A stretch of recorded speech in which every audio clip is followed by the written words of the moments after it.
কোন দল একতরফা ভোট আয়োজন করা অথবা অংশগ্রহণের দায় এড়াতে পারছে? আজকে জুলাই ঐক্য কি জামাতের নির্বাচনে অংশগ্রহণে বাধাগ্রস্ত করছে? তারা তো 86 সালে ভোটে অংশগ্রহণ করেছিল, বিএনপি করেনি। 88 সালের ভোটে জামাত, বিএনপি, আওয়ামী লীগ কেউ অংশগ্রহণ করেনি। 18 সালের ভোটে সকলে অংশগ্রহণ করে। 24 সালের ভোটে জাতীয় পার্টি অংশগ্রহণ করে। তার মানে জাতীয় পার্টির ঝোলায় আপনি 1.5টি একতরফা ভোটে 1.5 1.5টি একতরফা ভোটে অংশগ্রহণের দায় দিতে পারেন। পুলিশ প্রশাসন, রাজনৈতিক দলগুলো পরিপূর্ণভাবে এখনো ভোটের জন্য প্রস্তুত না। মানুষের মধ্যে আতঙ্কের ছাপ দেখা যাচ্ছে। মব এখনো দৃশ্যমান অ্যান্ড র্যামনেন্ট।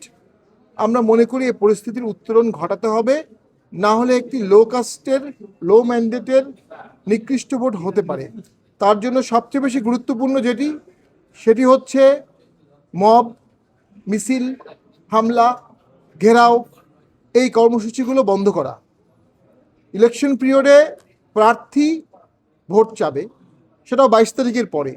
তার আগ পর্যন্ত বিভিন্ন নামে বেনামে বিভিন্ন সংস্থাগুলো, বিভিন্ন অনিবন্ধিত সংস্থাগুলো, অনিয়ন্ত্রিত সংস্থাগুলো, তারা বিভিন্ন দলের প্রক্সি হিসাবে, বিভিন্ন স্টেক হোল্ডারের প্রক্সি হিসাবে, বিভিন্ন অশুভ এজেন্ডায় বিভিন্ন ধরনের মব করছে।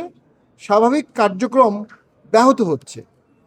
এই স্বাভাবিক কার্যক্রম ব্যাহত হওয়ার দায় তাদেরকে নিতে হবে, এবং সেটা ইলেকশনে ব্যবস্থাপনায়ও কিছুটা ঘাটতির সৃষ্টি করছে, এবং সরকার এবং নির্বাচন কমিশনের কিছুটা দুর্বলতা প্রকাশ পাচ্ছে। আমরা খুব দুঃখ ভারাক্রান্ত মনে দেখেছি, জুলাই ঐক্য নামে আমাদের কিছু ফ্রেন্ডস, জুনিয়র ফ্রেন্ডস বলবো, তারা জাতীয় পার্টির বিরুদ্ধে বিষোদাগার করছে। তারা জাতীয় পার্টিকে ভোটে রাখতে চাচ্ছে না। তাদের ভাষ্য মতে তারা আমাদের বিরুদ্ধে রিট করেছে। আমি তাদেরকে মনে করিয়ে দিতে চাই, 16ই জুলাই থেকে শুরু করে 24 সালের 5ই আগস্ট পর্যন্ত এই সময়ে বিভিন্ন টক শোতে এই আন্দোলনের পক্ষে অত্যন্ত সরব ভূমিকা আমি রেখেছিলাম। সরকারের বিরুদ্ধে কঠোর সমালোচনা করেছিলাম। এই আন্দোলনের পক্ষে জিএম কাদের সংসদে দীর্ঘ বক্তব্য দিয়েছিলেন। তিনি বলেছিলেন এই ধরনের কোটা থাকা প্রয়োজন নাই। এই কোটার বিরুদ্ধে যারা যুদ্ধ করছে তারা নব্য মুক্তি সেনা।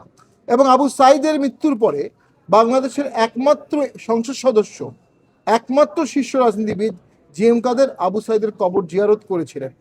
রংপুরে এই আন্দোলনে রংপুর জাতীয় পার্টি সম্পূর্ণরূপে অংশগ্রহণ করেছিল, মোহাম্মদপুরে করেছিল, সাভারে করেছিল। আমাদের তখনকার ছাত্র সমাজের সভাপতি আল মামুনের নেতৃত্বে ঢাকায় ছাত্র সমাজের বিশাল গ্রুপ এই আন্দোলনে অংশগ্রহণ করেছিল, আমাদেরই ইঙ্গিতে, আমাদেরই নির্দেশে। এবং সেটার অসংখ্য প্রমাণ আছে। আল মামুন এখন এনসিপিতে অংশগ্রহণ করেছে, সে এখন এনসিপির নেতা, কিন্তু তখন সে ছাত্র সমাজের সভাপতি ছিল। আমরা মনে করি সম্পূর্ণ হীন উদ্দেশ্যে আমাদেরকে রাজনৈতিক প্রক্রিয়া থেকে দূরে রাখার চেষ্টা করা হচ্ছে।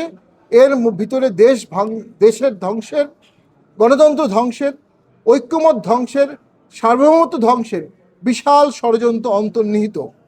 আমি যদি অতীত মনে করে দিতে চাই, 86 সালে বাংলাদেশে ভোট হয়েছিল, বিএনপির ভাষ্য মতে ওটি একতরফা ভোট। সেই ভোটে জামাত ইসলামী প্রথমবারের মতো অংশগ্রহণ করেছিল। আজকে জুলাই ঐক্য কি জামাতের নির্বাচনে অংশগ্রহণে বাধাগ্রস্ত করছে? তারা তো 86 সালে ভোটে অংশগ্রহণ করেছিল, বিএনপি করেনি। 88 সালের ভোটে জামাত, বিএনপি, আওয়ামী লীগ কেউ অংশগ্রহণ করেনি। আসমরব অংশগ্রহণ করেছিলেন 88 সালের ভোটে। তাহলে আজকে কি আসমরবের নির্বাচনে অংশগ্রহণ আপনি বাধাগ্রস্ত করবেন? 15ই ফেব্রুয়ারির একতরফা ভোট বিএনপি আয়োজন করেছিল, কেউ অংশগ্রহণ করেনি। 2006 সালেও দেশে একতরফা ভোটের চেষ্টা করা হয়েছিল, কিন্তু সেটা ভরসাত করে 111 চলে আসে। 14 সালে যে ভোটটি হয় সেখানে জাতীয় পার্টির বিপুল অংশ প্রত্যাহার করে, একটা অংশ অংশগ্রহণ করে, খুব সম্ভবত চরবানেও সে ভোটে অংশগ্রহণ করেছিল। 18 সালের ভোটে সকলে অংশগ্রহণ করে, 24 সালের ভোটে জাতীয় পার্টি অংশগ্রহণ করে। তার মানে জাতীয় পার্টির ঝোলায় আপনি 1.5টি একতরফা ভোটে 1.5 1.5টি একতরফা ভোটে অংশগ্রহণের দায় দিতে পারেন। কোন দল একতরফা ভোট আয়োজন করা অথবা অংশগ্রহণের দায় এড়াতে পারছে? রাজনীতি বহুত্ববাদ, বহুদলীয় মতবাদ, বহুদলীয় মত, এর পারসিস্টেন্স থাকতে হবে।